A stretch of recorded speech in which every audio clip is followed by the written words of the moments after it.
नमस्कार, बहुत स्वागत है आप सभी का मसला में और मैं हूं आपके साथ चेतन पाठक। हरियाणा में पोर्टल को लेकर विपक्ष के विरोध के बीच 3 और नए पोर्टल मुख्यमंत्री मनोहर लाल ने आज शुरू कर दिए हैं।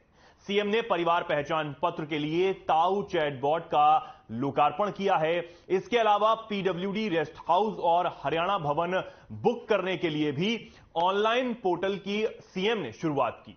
दिव्यांग प्रोएक्टिव पेंशन के लिए भी पोर्टल बना दिया गया है। मुख्यमंत्री ने बताया कि विधायकों और अन्य वीआईपी के लिए रेस्ट हाउस में कोटा फिक्स किया गया है। मुख्यमंत्री मनोहर लाल ने प्रेस कॉन्फ्रेंस की जिसमें उन्होंने ये जानकारियां दी हैं। सीएम मनोहर लाल का कहना है कि सबका विकास हमारी प्राथमिकता है। परिवार पहचान पत्र से नागरिकों को लाभ मिल रहा है।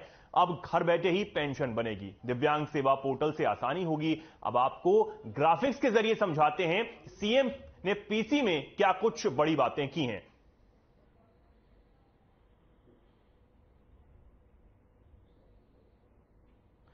सीएम मनोहर लाल की बड़ी बातें। मुख्यमंत्री ने 3 परियोजनाओं का लोकार्पण किया है। परिवार पहचान पत्र के लिए चैटबॉट का लोकार्पण किया है। दिव्यांग प्रोएक्टिव पेंशन परियोजना का भी लोकार्पण किया गया। अब घर बैठे ही दिव्यांग पेंशन बनवा सकते हैं, यह कहा गया। नेता प्रतिपक्ष पोर्टल नहीं खोलते हैं, यह मुख्यमंत्री ने कहा है। जनता की सारी डिमांड पोर्टल से पूरी होगी। पोर्टल के जरिए जनता के सीधे सरकार जुड़ रही है। पोर्टल के जरिए जनता से सीधे सरकार जो है अब जुड़ रही है।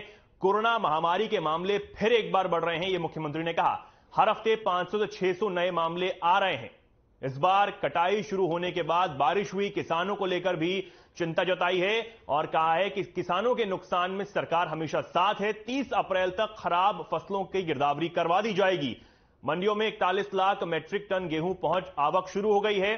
32.5 लाख जो है वो खरीद हो गई है और किसानों के साथ हमेशा सरकार खड़ी हुई है। ये मुख्यमंत्री मनोहर लाल ने आज प्रेस कॉन्फ्रेंस के दौरान कहा।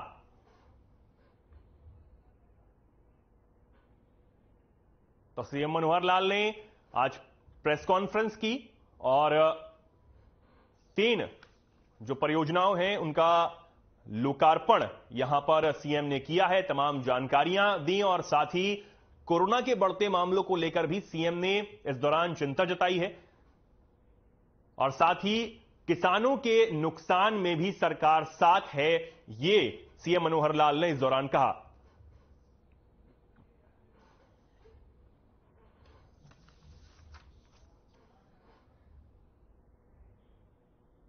तो आज इसी पर चर्चा के लिए हमारे साथ कुछ मेहमान जुड़े हैं। सबसे पहले जल्दी से आपको रूबरू करवा देते हैं। हमारे साथ विजेंद्र नेहरा जुड़े हैं, प्रवक्ता बीजेपी। केसी भाटिया हमारे साथ जुड़े हैं, प्रवक्ता कांग्रेस। और साथ ही ओमकार सिंह, प्रवक्ता इनेलो, हमारे साथ जुड़े हैं। आप तीनों ही मेहमानों का बहुत स्वागत है आज की इस डिबेट में। मैं सबसे पहले सीधा केसी भाटिया जी के पास आना चाहूंगा, प्रवक्ता कांग्रेस हैं। केसी भाटिया जी, कैसे आप देखते हैं जो आज पीसी में सीएम मनोहर लाल ने जानकारियां दी और 3 जो पोर्टल हैं उनको भी लॉन्च किया है? देखिए, पोर्टल तो इतने सरकार ने कर दिए कि उनकी गिनती करना मुश्किल है। ये 300 के आसपास पहुंचने वाले हैं और पोर्टल, कोई भी पोर्टल इनका ढंग से काम नहीं करता। और किसी मंत्री को पूछें, किसी एमएलए को पूछें, किसी बीजेपी के नेता को पूछें तो वो ये कहेंगे कि पोर्टल बताएगा।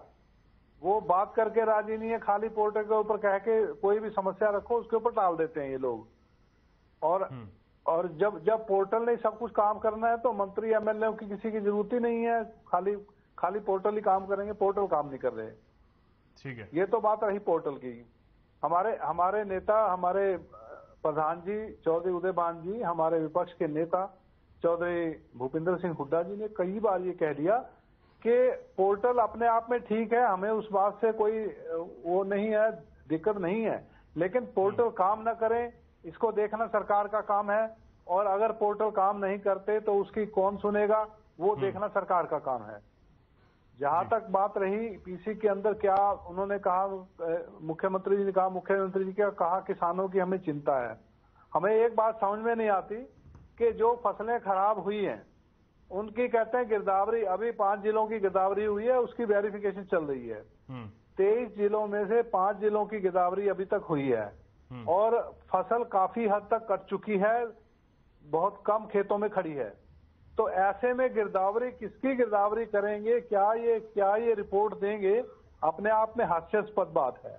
अगर महीना पहले कोई ऐसी बात हुई होती, ओले गिरे हैं या बारिश पड़ी है, फसल खराब होगी, तो बात मानने वाली थी। फसल सिर पे खड़ी थी, जब बारिश आई और ओले आए, फसल खराब होगी, 4 दिन के बाद धूप पड़ी और वो फसल बिल्कुल पककर तैयार होगी और वो मंडियों में भी आनी शुरू हो गई। ऐसे में खाली खेतों में किस बात की गिरदावरी करेंगे? ये तो लोगों की आंखों में धूल झोंकने वाली बात है। ठीक है केसी भाटिया जी, मैं ओमकार सिंह जी के पास आना चाहूंगा। ओमकार जी, क्या कुछ आपकी प्रतिक्रिया है? आज 3 नए पोर्टल का लोकार्पण सीएम ने किया और क्या कुछ आप कहेंगे इस पर? क्योंकि सरकार ये कह रही है कि पारदर्शिता हम लोग ला रहे हैं, सीधा जनता से जो सरकार है वो ऑनलाइन माध्यम से जुड़ रही है। चेतन जी, किसको दिख रहा है, किसको तकलीफ है? कौन सी विपक्षी पार्टी है जो पोर्टल पर इतराज कर रही है? लेकिन दिक्कत कहाँ आती है? दिक्कत यहाँ आती है, एक तो पोर्टल बंद हो जाता है, और बंद कौन करता है? अधिकारी, क्योंकि कंट्रोलिंग एरिया तो वही है ना। नहीं, वो तो सर टेक्निकल इश्यू है, कभी कभार आ जाता है, उसको दुरुस्त तो कर लिया जाएगा। नहीं, मैं बताता हूँ। पोर्टल बंद कर दिया जाता है। अब परिवार पहचान पत्र में जिनका बिजली का बिल 9,000 से ज्यादा आया था, वो वेरिफिकेशन करवा के हमारे पास भी 3 केसेस पड़े हैं, तो उनके नाम का बिजली का मीटर ही नहीं है, और अभी तक कुछ पोर्टल पे ऑप्शन ही नहीं। देखिए, यहाँ ये हास्यास्पद हो जाता है। आप पोर्टल बनाइए, लेकिन इंटरनेट की स्पीड भी तो देखिए कितनी है तुम्हारी। अभी तक आप 4G पर चल रहे हो, पोर्टल पे पोर्टल पर सरकार चल रही है। और आप देखिए, आने वाले दिनों में ना जनता सरकार को पोर्टल पर लेके आएगी। ये 8.5 साल हो गए सरकार को आए। आप बताइए, इनसे पूछिए, आपसे कोई एक वर्ग, कोई किसान, मजदूर, व्यापारी, उद्योगपति, कर्मचारी, विद्यार्थी, कोई एक वर्ग बता दीजिए जो सड़क पर ना आया हो, जिसने आपसे डटे न खाए हो, और जो व्यक्ति इनसे खुश हो। कोई भी व्यक्ति इनसे खुश है। 8.5 साल हो गए, और 8.5 साल के बाद ये किसान के खेत में जाकर मुख्यमंत्री होते हैं, कनक के दाने गिनते हैं। वो क्यों गिनते हैं मालूम है आपको किशन जी? वो इसलिए गिनते हैं क्योंकि 24 फरवरी को पद परिवर्तन यात्रा 14 अगस्त चौटाला ने चालू कर रखी है। इनके होश उड़े हुए हैं, क्योंकि गांव में पहले इनका कुछ नहीं मौजूद रहा था। आप देखिए, 2014 से पहले बीजेपी को गांव में 100 वोट, 50 वोट, 10 वोट ये मिलती थी, लेकिन जनता बरगलावर में आ गई, 15 लाख के खाते में आ गई, 2 करोड़ रोजगार, काला धन वापिस लाएंगे, जनता को बरगला लिया। काट की टीचर की 2014 में, 2019 में नहीं चली। 2019 में 47 से 40 आगे 50 जी आपके पास भी आ रहा हूँ। लेकिन 2019 में कुछ ऐसे लोग जो कहते थे यमुना पार छोड़ के आएंगे, जो कहते थे ताई इंद्रो तेरे गांव से बाहर निकाल दूंगा, जो कहते थे ब्याह खट्टर का फोटो मोदी की, वो इनकी गोद में बैठ गए।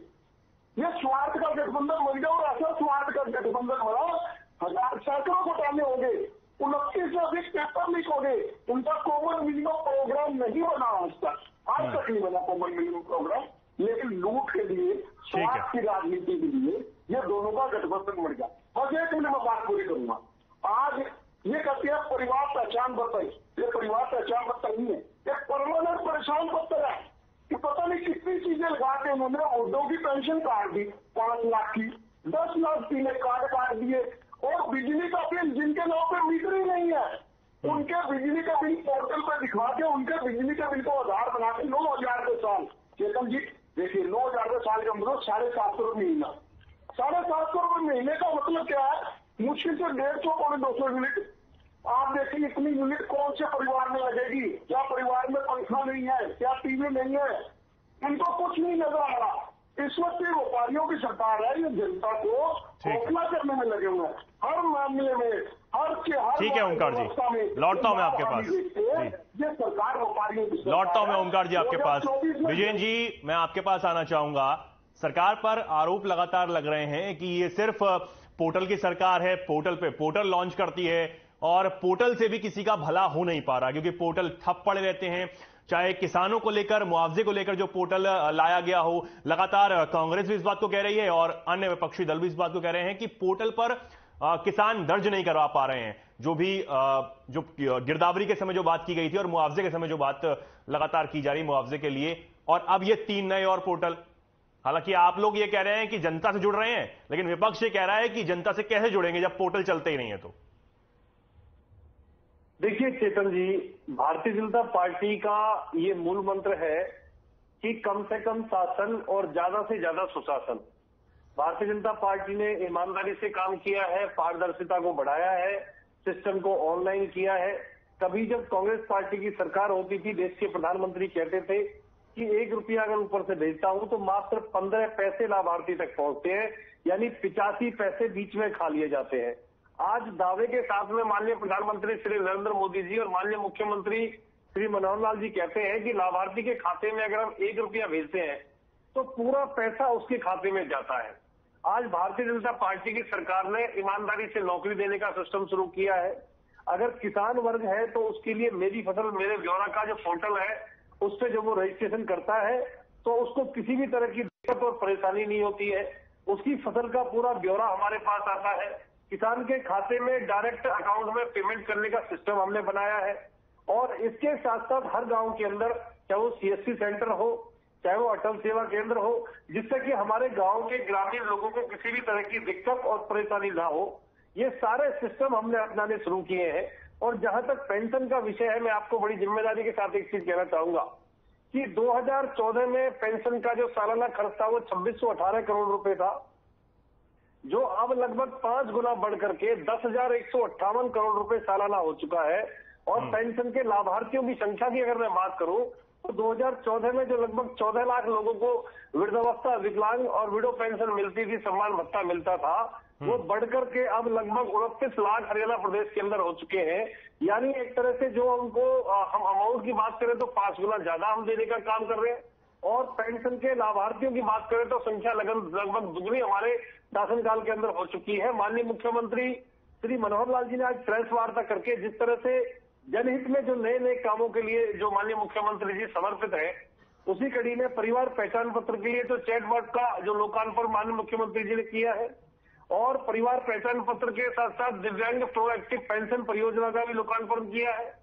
और पीडब्ल्यू रेस्ट हाउस, जिस तरह से चेतन जी हम देखेंगे कि एक वीआईपी कल्चर बन गया था, जो आम जनता थी वो पीडब्ल्यू रेस्ट हाउस या वीआईपी शूट जो होते हैं उनको बुक नहीं करा पाते थे। माननीय मुख्यमंत्री जी ने एक पहल आगे बढ़ाते हुए अब जो प्राइवेट लोग हैं उनको भी पीडब्ल्यू रेस्ट हाउस या हरियाणा भवन की जो बुकिंग है उसको कराने की छूट दी है। और लगभग 45 रेस्ट हाउस ऐसे हैं कि जहां सामान्य जनता भी रूम बुक करा के अब रह सकती है सस्ते दरों पर। बीरेन जी, किसानों वाले मुद्दे पर भी जवाब दे दीजिए। किसानों की बात भी की गई थी भाटिया जी की तरफ से कि आप लोग की तरफ से ये कहा जा रहा है कि गिरदावरी हो चुकी है और अब ये कहा जा रहा है कि गिरदावरी 30 अप्रैल तक पूरी हो जाएगी और फिर उसके बाद कैसे पूरी होगी, कैसे मुआवजा दिया जाएगा, सिस्टम तो समझ नहीं आ रहा।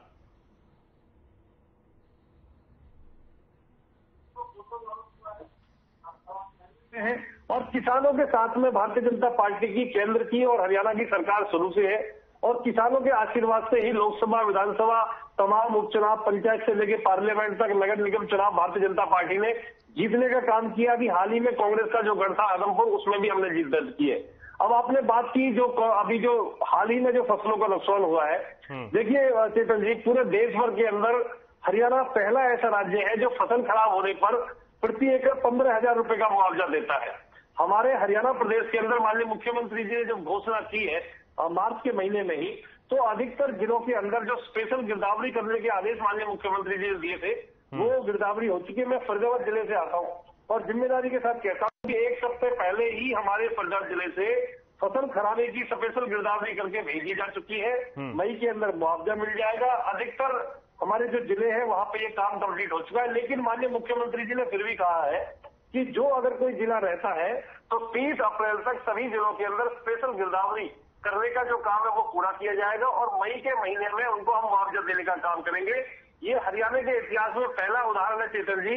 इससे पहले 3-3, 4-4, 5-5 महीने तक किसान को मुआवजा नहीं मिलता था। और अगर मुआवजा मिलता था तो 1-1, 2-2 रुपए की कांग्रेस पार्टी के अंदर जब चेक मिलते थे। आज हालत यह है कि लगभग 32.5 लाख मैट्रिक टन जो गेहूं है उसकी हम खरीद कर चुके हैं मंडियों के अंदर। और इसके साथ साथ मैं आपको बताऊं 8 साल के अंदर हमने 1 लाख से ज्यादा सरकारी नौकरी देने का काम किया चेतन जी। और अगले 6 महीने में माननीय मुख्यमंत्री जी ने घोषणा की है कि हम 60,000 से ज्यादा सरकारी नौकरी और देने का काम करेंगे।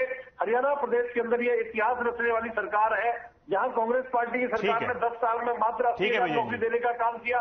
वहीं हमने इतने करने का, इतना काम करने का काम किया। और एक बात और कंप्लीट करूंगा।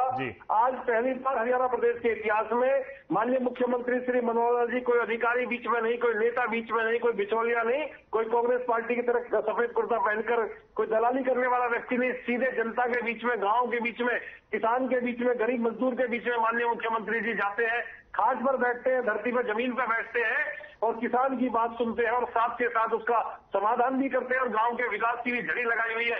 आज पूरे हरियाणा प्रदेश के अंदर, देश के अंदर भारतीय जनता पार्टी की एक प्रचंड लहर चली हुई है 2024 में। इस लहर में सब लोग बह जाएंगे तीसरी बार देश में भी, और हरियाणा प्रदेश के अंदर भी जनता के आशीर्वाद से भारतीय जनता पार्टी जीत की हैट्रिक लगाएगी। लगातार तीसरी बार हम जीतेंगे। और मेरे जो बड़े भाई यहाँ पे मुस्कुरा रहे हैं, ओंकार जी, 15 साल से इनके ऊपर एक ही कहावत कह रही है जनता की, पल्ले नहीं डाले अम्मा चली बनाने, तुम्हारे पांव के नीचे जमीन नहीं। और कमाल यह है कि तुम्हें फिर भी यकीन नहीं। एक सीट ले लेके आती है इनकी, उसमें भी बड़ी बड़ी बातें करते हैं। ओंकार जी इतनी बड़ी बात, एक सीट भी नहीं रहेगी, इसलिए उतनी बात करिए जितना वादा है आपके अभय चौटाला जी की। भाटिया जी मैं आपके पास आना चाहूंगा। जी भाटिया जी, आपने तमाम बातें सुनी और यही कहा जा रहा है कि सब कुछ तो ओके है, तो आप मई का इंतजार तो कीजिए। अगर किसानों वाले मुद्दे पर आप बात कर रहे थे तो मई का इंतजार कीजिए, मुआवजा दे दिया जाएगा। आप लोग इतने परेशान होते हैं कि बच्चा भी हुआ नहीं और मुंडन की आपको चिंता होने लगती है। जी देखिए, हमारी पार्टी बड़ी जिम्मेदारी से बात करती है, हमारे नेता बड़ी जिम्मेदारी से बात करते हैं। और विजेंद्र नेहरा जी जो अभी कुर्ते पजामे के ऊपर कटाक्ष कर रहे थे, ये कुर्ता पजामा हमारी कांग्रेस की पहचान है। कांग्रेस ने इस कुर्ते पजामे में, गांधी टोपी पहनकर, कुर्ते पजामे पहनकर सड़कों पर, गलियों में घूमे और अंग्रेजों का विरोध किया। अंग्रेजों को भारत से खदेड़ने में कांग्रेस का बहुत बड़ा हाथ है। और लोगों का भी, और नेताओं का भी, और लोगों का भी इसमें बहुत बड़ा हाथ है। लेकिन कांग्रेस का एक बड़ा मूवमेंट था जिसकी वजह से देश आजाद हुआ। ये कुर्ते पजामे के ऊपर तंज कसने की बात करते हैं। इनके 90% नेता कुर्ते पजामे पहनते हैं, वो भी बीच में शामिल है जिस बात का कटाक्ष कर रहे हैं। ये ऐसा नहीं बोलना चाहिए, जिम्मेवारी से बात करनी चाहिए। ठीक है, आप आज की नहीं, उन्होंने किसानों वाले भी जवाब दिया है कि सब कुछ हो चुका है, गिरदावरी हो चुकी है। फरीदाबाद का एग्जाम्पल उन्होंने दिया। बिल्कुल गलत कह रहे हैं। मैं परसों के अखबार का मैंने कल भी हवाला दिया था आपके चैनल से, आज भी बात कर रहा हूं कि परसों के अखबार के हिसाब से दैनिक भास्कर में था, ट्रिब्यून में था, तो इनको उनके ऊपर केस डालना चाहिए। वो कहते हैं कि पांच जिलों में गिरदावरी पूरी हुई है, उसकी वेरिफिकेशन हो रही है। तो ये कैसे कहते हैं कि सभी जिलों में गिरदावरी पूरी हो चुकी है? ये बिल्कुल चैनल पर बैठकर झूठ बोलने का काम करते हैं। अब तो सीएम ने यही कहा है ना सीधा, मुख्यमंत्री मनोहर लाल। इनके सीएम भी सारी कोई सच्ची बात नहीं बोलते हैं। अगर गिरदावरी हो चुकी है तो फिर इनको मई की डेट क्यों लगा रहे हैं कि मई में मुआवजा दिया जाएगा? अगर गिरदावरी पूरी हो चुकी है सारे जिलों में तो उसका मुआवजा जारी करो। अभी तो इनको 4 दिन पहले तो ये कह रहे थे कि हमारे पास पटवारियों की कमी है, हम 5-5 हजार में सहायक नियुक्त कर रहे हैं। सहायक भी वो किसको सहायक नियुक्त करेंगे? जिसको कोई तजुर्बा नहीं है। तो वो किस बात की हेल्प करेंगे? खाली अपने लोगों को लाइज करने के लिए 5-5 हजार रुपए बांटने वाली बात है। और गिरदावरी जब फसलें ही कट चुकी हैं, थोड़ी फसल रह गई खेतों में, तो ये गिरदावरी अगर रह गई है तो किस बात की गिरदावरी कर रहे हैं? बार बार कहने की जरूरत नहीं है। मुख्यमंत्री जी गलत कह रहे हैं कि गिरदावरी पूरी हो चुकी है। विजेंद्र नेहरा जी बिल्कुल झूठ कह रहे हैं इस बात को कि पूरे हरियाणा में गिरदावरी पूरी हो चुकी है। अगर हो चुकी है तो मुआवजा दीजिए। 2 दिन के अंदर, 4 दिन के अंदर मुआवजा कीजिए। मई में देंगे मुआवजा। मई में क्यों देंगे मुआवजा? जब फसलें खराब हुई हैं, गिरदावरी हो चुकी है, सारा काम सरकार का कंप्लीट हो चुका है, तो लोगों को हर्जाना दीजिए ताकि वो अगला अपने कर्जे चुकवाएं पिछले और आगे बढ़े, आगे की फसल का ध्यान रखें। ये कहना है हमारा। ठीक है ओंकार जी, आपने तमाम बातें सुनी, दोनों ही प्रवक्ताओं की आपने बातें सुनी, क्या कुछ कहेंगे? अब मुख्यमंत्री जी को 8.5 साल के बाद जन संवाद का प्रोग्राम याद आया। पहले इन्होंने सीएम विंडो खोली थी, पूरा पूछना सीएम विंडो बंद होगी कि खुली है। अब इनको जन संवाद की याद आई। जन संवाद की याद क्यों आई? क्योंकि चौधरी अभय सिंह चौटाला जी का जो संवाद चल रहा है जनता के साथ, पद परिवर्तन यात्रा चल रही है, वो चरम पर है। वहां पे जनता जैसे जुड़ रही है ना, इनके होश उड़े हुए हैं, इनको कुछ नहीं नजर आ रहा है इस वक्त। आप देखिए, चौधरी अभय सिंह चौटाला जी ने बोला प्रत्येक घर से एक रोजगार दूंगा, तो इनको याद आ गया 2019 में भी इन्होंने कहा था चुनाव से पहले कि 60,000 नौकरियां देंगे, उसमें जो दे दी थी क्या? अब भी कह रहे 60,000 नौकरियां तैयार पड़ी हैं। ये जनता लुभावने वादों में नहीं आने। चौधरी अभय सिंह चौटाला जी ने बोला परिवार पहचान पत्र सरकार मंत्री रद्द कर दिया जाएगा, ये परिवार पहचान पत्र को डिवाइड करने पर लगे। उन्होंने बोला 75 टूर में पेंशन दी जाएगी, बुढ़ापा पेंशन। और देखिए कितना झूठ बोलते हैं प्रवक्ता। ये बोलते हैं कि 12,000 करोड़ रुपया साल का बुजुर्ग पेंशन में लग रहा है, और एक तरफ कहते हैं 29.5 लाख को हम पेंशन दे रहे हैं, 2,250 महीना पेंशन दे रहे हैं। कैलकुलेटर मेरे सामने है, कैलकुलेटर में कैलकुलेट करके देखा तो 9,735 करोड़ रुपए बढ़े, ये 12,000 करोड़ बनते हैं। ये ऐसे लोग हैं, ये कुछ भी बोल देते हैं। ये कहते हैं 11 करोड़ शौचालय बना दिए, 10 करोड़ सिलेंडर बांट दिए, ये कुछ भी बोल देते हैं। लेकिन आज इनको अगर भेजने का काम किया है, आज अगर इनको मुख्यमंत्री महोदय को खेत में भेजने का काम किया, कमेटी वाली गिनने का काम किया, तो सिर्फ चौधरी अभय सिंह चौटाला जी ने किया, क्योंकि उनकी पद परिवर्तन यात्रा आज चरम पर है। ठीक है ओमकार जी, जवाब भी ले लेते हैं, जवाब ले लेते हैं। गेहूं की बात करते हैं, अब ये भुगतान नहीं हो रहा मंडियों में से, और बारिश सिर पर है, उठान नहीं कर रही सरकार मंडियों में से। चाहे सरकार का दाना खराब हो, चाहे किसान का दाना खराब हो, नुकसान तो देश का होगा। ये उठान क्यों नहीं हो रहा? क्योंकि उठान के लिए सिर्फ एक ही ठेकेदार है। पहले 2-2, 3-3 ठेकेदार होते थे, अब एक ही ठेकेदार है कि उठान नहीं हो रहा है। ये सरकार सिर्फ व्यापारियों की सरकार है, इसको सिर्फ अपने लाभ और मुनाफे की चिंता है, इसको जनता के फायदे नुकसान से कुछ नहीं लेना। आज इनको 60,000 नौकरियां याद आ गई। अरे भाई 8.5 साल हो गए, 8.5 साल में तो आपने याद नहीं किया, और इनके आप लोग 29 के करीब पेपर लीक हो चुके। चेतन जी, मेरा पूछना पेपर लीक कैसे होती है? अब से पहले तो ऐसे नहीं होते थे। ये तो सिर्फ और सिर्फ दिखावे की सरकार बनते जाएगी। सबसे पहले सर कभी पेपर लीक ही नहीं हुए ओमकार जी,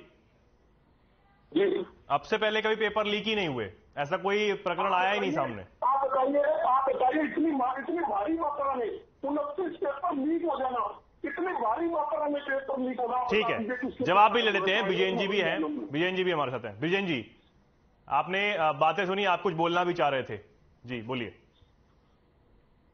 जैसे भाटिया जी कह रहे थे कि कुर्ता पजामा कांग्रेस पार्टी की पहचान है, जनता तो समझती है कुर्ता पजामा के साथ साथ जो भ्रष्टाचार है, दलाली है, परिवारवाद है, भाई भतीजावाद है, ये भी कांग्रेस पार्टी की पहचान है, और गुंडागर्दी और भ्रष्टाचार ये इनेलो पार्टी की पहचान है।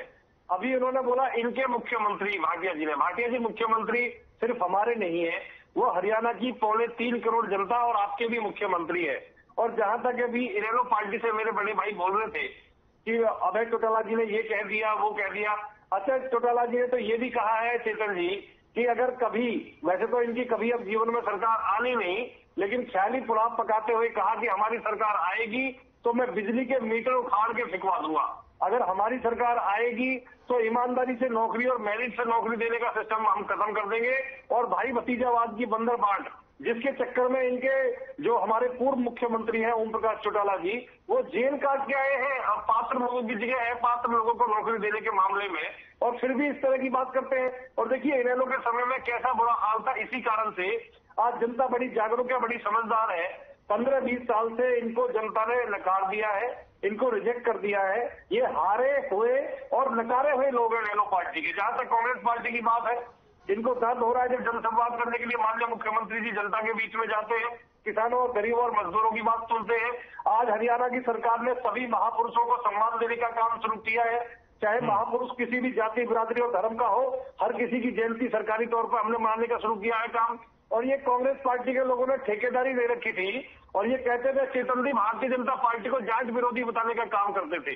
मैं इनकी जानकारी के लिए बता देना चाहता हूं कि हरियाणा के इतिहास में जब से हरियाणा बना है, पहली बार 23 अप्रैल को कैथल में भगत धन्ना जाट की जयंती हरियाणा सरकार सरकारी तौर पर मनाने जा रही है। माननीय मुख्यमंत्री श्री मनोहर लाल जी उसमें उपस्थित रहेंगे, और देश के उपराष्ट्रपति माननीय जगदीप धनखड़ जी, हमारे आदरणीय प्रदेश अध्यक्ष चौधरी ओम प्रकाश धनखड़ जी, और माननीय हमारे पूर्व में जो प्रदेश अध्यक्ष रहे हैं सुभाष बराला जी को उसका संयोजक बनाया है। तो सभी जाति बिरादरी को हम साथ लेके चलते हैं। 4 मई को संत गोरखनाथ जी की जयंती हरियाणा सरकार मनाएगी और कुरुक्षेत्र में 1 मई से लेकर 3 मई तक माननीय मुख्यमंत्री जी का जो बहुत ही लोकप्रिय हो चुका है जनसंवाद का कार्यक्रम गांव गरीब किसान के बीच में रहेगा और जनता के कामों से हमारी जो हरियाणा की जनता है, कंप्लीट करो चेतन जी, हरियाणा सरकार के कामों से जनता पूरी तरह से खुश है, पूरी तरह से प्रसन्न है। 2004 से 2013 तक कितनी 9 भर्तियां रद्द हुई थी, हमारी सरकार में एक भी भर्तियां रद्द नहीं हुई। और मैं बड़ी जिम्मेदारी से कहना चाहूंगा, जो पेपर लीक की बात ओमकार जी कर रहे थे, ओमकार जी कांग्रेस इनेलो के जो दलाली करने वाले लोग थे वो सुन ले ध्यान से, ऐसा कठोर समय का थोड़ा अभाव है, मैं आपको यहीं रोकना चाहूंगा।